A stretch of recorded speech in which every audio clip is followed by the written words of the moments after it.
খুলনার কমার্শিয়াল এলাকার ভিতর এই যে একটা জায়গা। এখন আছি খুলনার যশোর রোডে, রূপসা রিজোর্ট।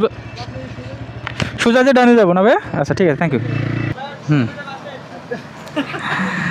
এই যে তুমি এখানে কাজ করো? আচ্ছা, কি নাম তোমার? না, সব থেকে ভালো ব্যাপার হচ্ছে হাসি খুশি আছে, এই ব্যাপারটাই ভালো, তাই না? এত সময় কথা হচ্ছিল এক কন্টেন্ট ক্রিয়েটর ভাইয়ের সঙ্গে। ভাই খুব ভালো মানুষ। উনি এত শোনার কথা বলতেছিল যে একজন কন্টেন্ট ক্রিয়েটর হতে গেলে অনেক কিছু লাগে লাইফে, মানে কন্টেন্ট ক্রিয়েশনে। তো আসলে বাস্তবতা এটাই যে শুধু কন্টেন্ট ক্রিয়েট করব, একটা মোবাইল নিয়ে বেরিয়ে পড়লাম, এটা তো হয় না আসলে। প্রফেশনালভাবে একটা কন্টেন্ট তৈরি করতে গেলে অনেকগুলো অ্যাক্সেসরিজ প্রয়োজন আছে। ভালো মানের একটা ক্যামেরা প্রয়োজন, এরপরে হচ্ছে ভালো একটা মাইক্রোফোন প্রয়োজন আছে। চেষ্টা করবেন যে ভাইয়েরা কন্টেন্ট তৈরি করতে চাচ্ছেন, আপনার সর্বোচ্চ সাধ্য দিয়ে ট্রাই করার, সফলতা অবশ্যই পাইবেন, কন্টেন্টের মান যদি ভালো হয়। এখন আছি খুলনার সোনাডাঙ্গা মডেল থানার সামনে, এই যে এখানে। এবার আমরা ডান দিকে যাব, ডান দিক থেকে রূপসা ব্রিজের নিচ দিয়ে উঠে যাব। এত পরিমাণে এই শহরটাতে রিক্সা, এই টানো। আমার প্রিয় শহর খুলনা, এটাই সব থেকে ভালো লাগে, আমার কাছে ভালো লাগে এই শহরটা। তবে গ্রাম আমার কাছে সব থেকে বেস্ট। আমার গ্রামের বাড়ি, যেখানে আমি ছোটো থেকে বড় হয়েছি, সেই জায়গাটা আমার খুব ভালো লাগে। এই রাস্তাটা সংস্কারের কাজ চলতেছে, কিছুদিন যাবৎ দেখতেছি, যার কারণে ওর মাঝে মাঝে একটু জ্যাম ভাব হয়। এখানে মনে হয় কোনো একটা ড্রেনেজ ব্যবস্থা হচ্ছে, যার কারণে এই রিক্সা টান দাও। রেলওয়ে স্টেশন বাম পাশে রেখে গেলাম, এখন যাচ্ছি হচ্ছে ডাকবাংলার মোড়। খুলনার কমার্শিয়াল এলাকার ভিতর এই যে একটা জায়গা। আমার কিছু একটা পড়ে গেল না, কি শব্দ হলো?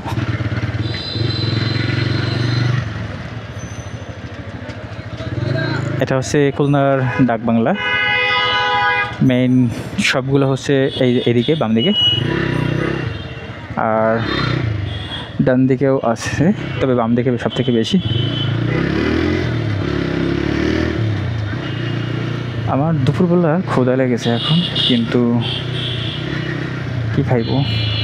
খাওয়ার তো একটা সময় প্রয়োজন, সময়টাই পাচ্ছি না এখন।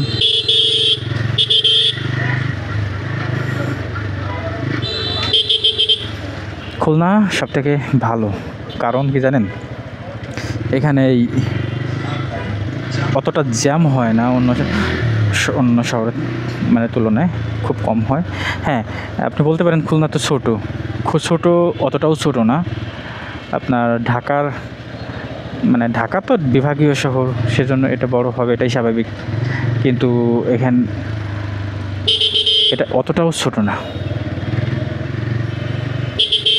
যেটা আপনারা ঢাকায় যারা বসবাস করেন তারা ভাবেন যেটা যে খুলনা ছোটো শহর। এই কাকাকে দাঁড়াও।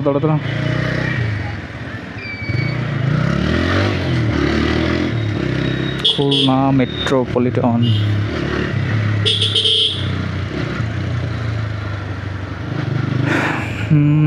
রোডগুলো আর একটু বড় হওয়ার দরকার ছিল এখানে, কিন্তু চাইলেও তো হবে না। এখন ওনার জন্য তো আমি দেবে গেছি, সরি ভাই, আমি আমার ইচ্ছাকৃতভাবে করিনি। আমার সামনের বাইকওয়ালা ব্রেক করার কারণে আমি ব্রেক করছি, যার কারণে আপনি পিছনে ছিলেন, কিছু মনে করবেন না।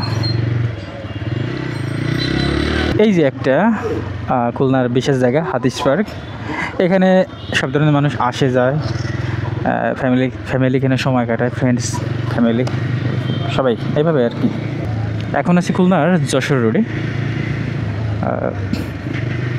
এটা সেই পুরাতন রোড। বাড়িটা অনেক পুরাতন, যা দেখলাম। আমার এরকম পুরাতন বাড়িঘর দেখলে খুব ভালো লাগে। খুব ভালো। এটা হচ্ছে আবাসিক এরিয়া, মেইন খুলনা সদর যশোর রোড 31 এটা এইটা। হ্যাঁ, জায়গাটা আসলেই সুন্দর, পরিবেশটা দেখে বোঝা যাচ্ছে একটা সুন্দর নগর হতে যেরকম যা প্রয়োজন ওই ধরনেরই ভালো। আমরা প্রতিটা শহরে এরকম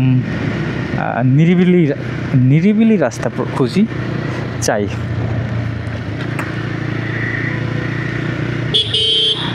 এরকম নিরিবিলি, যে যানজট হবে না, খুব কম হবে এরকম। কিন্তু আমরা আসলে তো তেমনটা পাই যদিও বা খুব কম, সীমিত। এই মুহূর্তে আছি আমরা 1 নং কাস্টম ঘাট রোড, পাশে খুলনা জেলা ট্রাফিক পুলিশের কার্যালয়ে। না আছে জ্যাম, না আছে ঝইঝাঁকপূর্ণ এলাকা, এরকম না, নির্জন, অনেকটা নির্জন। এরকম হলে বসবাস করায় কোনো অসুবিধা হয় না, খুব ভালোভাবে বসবাস করা যায়, ভালো মানে জীবনযাপন করা যায়। মানুষের চিল্লাপাল্লা হুড়াহুড়ি এগুলো আসলে কেমন। গগনবাবু রোড কোন দিক দিয়ে যাবো? রূপসা ব্রিজ উঠবো, সোজা যে ডানে যাবো না বে? আচ্ছা ঠিক আছে, থ্যাংক ইউ।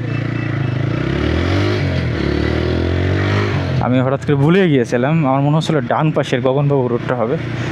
পরে ভদ্রলোককে জিজ্ঞাসা করলাম, তো উনি বললো সোজা গিয়ে ডান দিকে যেতে হবে। হ্যাঁ, এটাই তো মনে পড়ছে।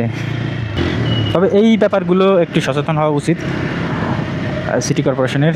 রাস্তার উপরে এমন একটা সুন্দর শহরকে রাস্তার উপরে ময়লা ফেলে সৌন্দর্য নষ্ট করতেছেন, এটা মোটেও কাম্য নয়। খুলনা নগর খুবই সুনামধন্য একটা জায়গা, মানুষ খুলনাকে সুন্দর শহর মনে করে, পরিষ্কার পরিচ্ছন্ন দিক থেকে, মানুষজন সব দিক থেকে। এইগুলো মোটেও কাম্য নয়। একটু চেষ্টা করবেন আপনারা পরিষ্কার পরিচ্ছন্ন রাখার। আমার ক্ষুধা লাগছে এখন। ঠেলাগাড়ি দীর্ঘ বহুত বছর পরে দেখলাম এটা, ঠেলাগাড়ি।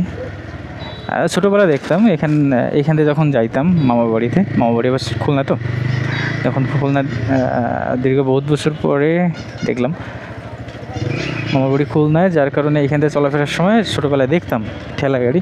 এটা হচ্ছে খুলনা ঘাট, এদিকেই শেষ হয়েছে দেখা যায়। এখন আমরা ডান পাশে এই পথটা দিয়ে আমরা রূপসা ব্রিজে উঠে গোপালগঞ্জ যাব। দেখেন এই রোডটা 2022 সালে আমি এরকম দেখেছিলাম, এখনও সে একই রকম আছে না। এটা মোটেও কাম্য নয়। সিটি কর্পোরেশন কী করে এগুলো কি দেখে না?